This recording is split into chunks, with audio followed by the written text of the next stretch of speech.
Terraria is a sick game, but did you know that the Chinese version is completely different?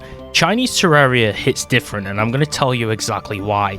That's because they've changed so many of the different sprites in the game in comparison to the Western version. This is obviously to appease the Chinese laws in terms of things like gore and things that they can show, as per the country's legal restrictions for things in video games. So I'm going to show you a texture pack that we're running, which you can get down below, which turns this Terraria version here, on Journey Mode, into Terraria Chinese Edition. Let's begin. So the first thing to note is we're going to go ahead and I'm just going to show you this, which is the Eye of Cthulhu mask. Okay, now you can't really see it too well. It looks like it's red on the screen. That's mainly because we have like a few special vanity items that makes it appear that way, but it is in fact green. Okay, and to kind of show you that it is green, I'm going to also summon some bosses. But first, I'm going to quickly make a little wall so we can kind of preview a few things. Here, as you can see, we have a little bit of a wooden wall, and we're going to make a little bit of a building. Then we can go ahead and make some actual wall here, and I can show you some of the things. Okay, now we made some wall. I can show you the Eye of Cthulhu trophy, okay? Which just looks like this. Nothing really too special, just kind of like a green, like, slope, almost like a horn shape. But what I want to show you is the boss itself. Now, the Chinese version of the Eye of Cthulhu actually makes more sense than the normal Eye of Cthulhu. So let's go ahead into our little handy-dandy cheat menu, and let's turn it into nighttime. I think this should be good. And let's summon the Eye of Cthulhu, who is probably going to get destroyed super quickly because of how overpowered my character is. Just look how much more realistic he is. Oh, okay. Accidentally just killed him before I could show you. Let's just go ahead and spawn him again. Look how realistic the Eye of Cthulhu is. Like, okay, I need to stop doing that. So basically, the Eye of Cthulhu has been made into like a green grass-looking boss, and as you can see, he looks more reminiscent of what the Cthulhu monster from Lovecraftian lore looks like. I'll try and put a screenshot on screen right now of what like the typical Cthulhu looks like a water-based Cthulhu. This boss is really fitting for that. Like, he looks far more realistic than what you'd expect. Instead of just being like a gory eye, this is actually what he looks like now. Which I personally prefer because, to be honest, it's not very realistic having the Eye of Cthulhu, just this massive gory eye, if you actually know what Cthulhu looks like. And I really think that this sprite is super cool. Now I'm going to kind of let him hover around a little bit instead of killing him so you can kind of see the boss. He looks super cool, and he's just completely green. And he's just going straight through me because I have Journey Mode on. Literally any weapon which I have one-shots the dude. So he's definitely not having a great time over there. But this is probably one of my favorite bosses. The reason why he's being made completely green is because he's usually red by default, but the red kind of signifies gore and blood, and as per the Chinese laws, you can't have things like that signify gore and blood in video games. So whoever made the sprites, they had to completely rework what it looks like, which is pretty interesting. And this is what they've come up with. I love how I've just stuck like a massive orange flaming arrow in the front of him, and now he's just going to die underground before he even charges me. That was really satisfying. So that's the first one. That is the suspicious looking eye which summons the Eye of Cthulhu, but there is actually more. Okay, so first I'm going to show you the Brain of Cthulhu mask, which you probably won't be able to see very easily, so I'm just going to set the time to daytime. So, okay, now you can see it. It is red, obviously, because of my vanity items yet again, but you kind of get the idea. Yet, if you hover over it, it's actually pink, so it's still the same color as what you'd expect it to be, but it's been changed slightly. So, we could also summon the Brain of Cthulhu. Now, to summon the Brain of Cthulhu, we actually do have to be in the right biome, I believe, because it's not going to summon him. I think we have to be in the Corruption or Crimson, right? So let's go ahead and find that. Okay, here we are. We found the Crimson pretty easily, and we can summon the Brain of Cthulhu. So I'm not going to attack it, but you can see here are all the different spheres. These are obviously the creepers which spawn around the Brain of Cthulhu boss. Now, he looks a little bit different. If you've actually faced him before, obviously this is how the boss performs. He just phases in and out. But he looks a little bit different to the standard boss. The reason why that is because obviously a brain is an organ, and I guess that's into the whole category of like blood and gore again. So he kind of appears more like a floating jellyfish or some kind of sea life monster. So his appearance is a lot different to what you usually expect him to look like. But it's just pretty funny how they've done this. At least they haven't changed it into a green brain, because it kind of works for the eye, but if they made the Brain of Cthulhu green, it wouldn't really make sense if it was made out of grass. But I do actually like the new appearance, what he looks like. But like I said, he just appears more like a jellyfish. And it's pretty fitting because I actually went to the Sea Life Aquarium a few days ago, so it's actually pretty funny to go against some gigantic jellyfish. Let's just see how fast we can actually defeat this boss. I'm going to just start by defeating these small eyes, because literally anything I do will just slaughter the boss in seconds.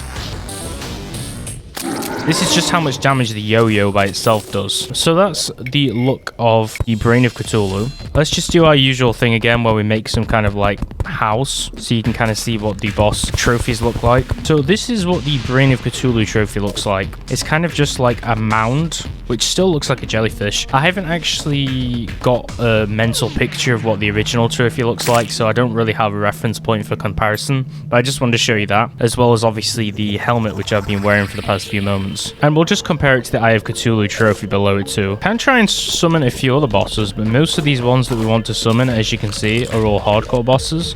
So there's no way to actually summon these unless we go defeat the Wall of Flesh, which is going to be our next task, because the Wall of Flesh has actually been changed also. So that's going to be an interesting thing to see. First of all, I'm going to have to find my way down into the Hell World, which is going to take me a long time. Maybe there's some kind of way to teleport in journey mode, but I'm completely new to this mode, so we're just going to fast forward straight there. I'm not sure if there's like a far much quicker method of doing it than what I'm going to do, but I'm just going to use the method of using the laser drill and just try and get down as quick as possible. The reason why this one is cool is because it can kind of shoot out in front of you, so if I get in a spot where I'm in a stream of water, I can still drill the blocks below before I actually fall down and reach them, which is super useful. So I'm just going to mine my way straight down to the Hell World as quick as possible and use this as like the mining ball method. I should have also shown Skeletron before I showed the Wall of Flesh, but hopefully I'll be able to show it after. And just like that, we have reached the Hell World. I actually really did forget just how far down the Hell World actually takes to get to. You can just see on the right side on the depth meter if you want to have a good idea of it. So one thing that I always never understood in Terraria is the way of actually summoning the Wall of Flesh is actually basically committing some kind of act of treason, because the guide, who has always been a really helpful, really kind NPC, who has never done anything wrong to us, we have to throw him inside the lava, okay? Which is a pretty terrible thing to do, but unfortunately, I'm trying to show you exactly what the Wall of Flesh looks like. So you can see the Wall of Flesh has changed, so all of these like fleshy tendons and things on the boss have just completely been removed, and now they've just been replaced with these kind of like vortex whirl things, like this warped like orange jaws and stuff. I don't really know how to describe it, but basically it looks like it came out of the lava, which is actually pretty cool because it's still very fitting with the whole Hell World vibe. But anything that resembles like flesh or blood or things to do with the human body, they've been completely removed, because I guess that wouldn't be allowed in China. So I think the boss looks really cool. I do kind of prefer the vanilla version though. I think the vanilla look looks a lot better, but it still looks pretty cool. I mean, it definitely looks worse, but it's an alternative style, right? So I kind of like how it looks. So let's just remove all these eyes instantly with this severely overpowered yo-yo. Who would have thought that a yo-yo would destroy a boss like this? And then we're going to summon this really broken crystal, which just beams anything. And we're just going to watch the Wall of Flesh just basically get ripped to smithereens, which is pretty funny because this thing is supposed to be like the guardian of the world. Yeah, I can just literally barely do anything and I can just destroy it, which is actually kind of hilarious. And then we'll pick up the spoils of war, and you'll see in the bottom left the ancient spirits of light and dark have been released to showcase that we are now back in the world, but now it's on hard mode. So now we're going to find our way home. Okay, now we need to find where Skeletron is, so give us a few moments. And we have found it, the prodigal old man. Okay, let's change this to nighttime, because that's when he gets the heebie-jeebies and turns into an absolute monstrosity. Oh, okay, apparently I have a sword fighting for me, but you get the general gist, okay? So this is what Skeletron looks like. Although for some reason with the texture pack, once you actually slay him, he turns back to his normal form and just turns into bones. But he's basically turned into kind of like a wooden version of himself, which is super cool, and he looks completely different to what you used to. Unfortunately, I didn't mean to defeat him that quick though. But we move. You can also summon the mechanical eye, which basically, if I can just fly closely before my sword, which is kind of a pest, destroys it. You can kind of see these eyes, just like the normal Eye of Cthulhu. It's just basically two of the Eye of Cthulhu, kind of like how the normal twins work, and they look exactly the same. It's that like green look, but then the second one, which is Retinazer, he has the orange kind of look of the Wall of Flesh, along with the green Eye of Cthulhu look.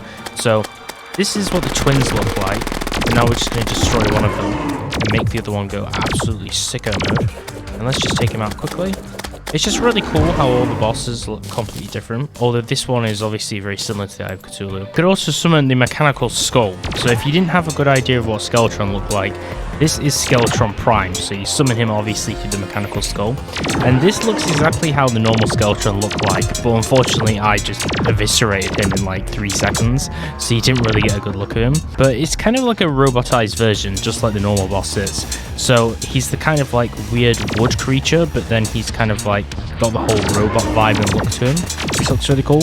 So I really like how this boss looks, especially when his head starts to spin and he has these green like tendril spikes on him. It's really cool. So that's kind of the general look. I think these are all the changes which they have. I think I've shown you literally all the bosses. Not all of them are changed, it's kind of just like all the bosses which have some kind of like blood or flesh. And I think the main reason why Skeletron is actually changed. I don't know why Skeletron Prime's changed, because he's robotic, so it doesn't really showcase a real skeleton, but Skeletron himself, the reason why he's changed is because in China they have like a whole thing where showing like a skeleton is kind of like disrespecting the dead and stuff, so they can't use those as the boss sprites, so they have to like completely change them. So for some reason, instead of a skeleton, we just have like some weird like monster made out of wood. But I think it looks really cool, and it is a really cool fantasy RPG kind of style. Now I can't summon the Moon Lord himself in this world because I don't think this character's completed it. I don't think he's destroyed like the Celestial Towers of the Moon and all the prerequisite bosses, although I do have the sigils, but I just can't really activate them right now, unfortunately, due to the game stage, and also especially since I've only just gone into hard mode by slaying those bosses that you've seen. But I'll show a picture on the screen right now. The only difference I believe that the Moon Lord on the Chinese version actually has is he looks exactly the same, but he has like a different look to him because he has an armor. He has like a special armor set on him where basically he has all these crystals on him, and he kind of looks like he's some kind of underwater king of Atlantis. He has like a really cool look to him. I like the Moon Lord art style and choices of the pixel art in particular in this one, because it doesn't really change the whole western look of that boss. It just kind of builds off it and adds some more cool accessories and features to the visual look. So I think the Moon Lord's pretty cool. But all in all, that's what Terraria Chinese Edition looks like, and how different it is in comparison to the western version that we're all used to playing. If you want to try this for yourself, it's actually a little bit of fun. You can get it on the workshop link. It is a texture pack. I will link that down below so you guys can try it out for yourself. And just let me know what you thought of the Chinese edition, and also tell me about any items which I might have missed out which are a little bit different. For an example, I'll just quickly show you. Some items, like if you scroll down the creative menu, will be different, so you can kind of just give it a good old scroll and just see what you've noticed, which might be a little bit different to normal. An example, if you type in like common key phrases like blood and things like that, you'll see a lot different sprites usually than you're used to. So let me know what you think of the Terraria Chinese edition, and I'll see you next time.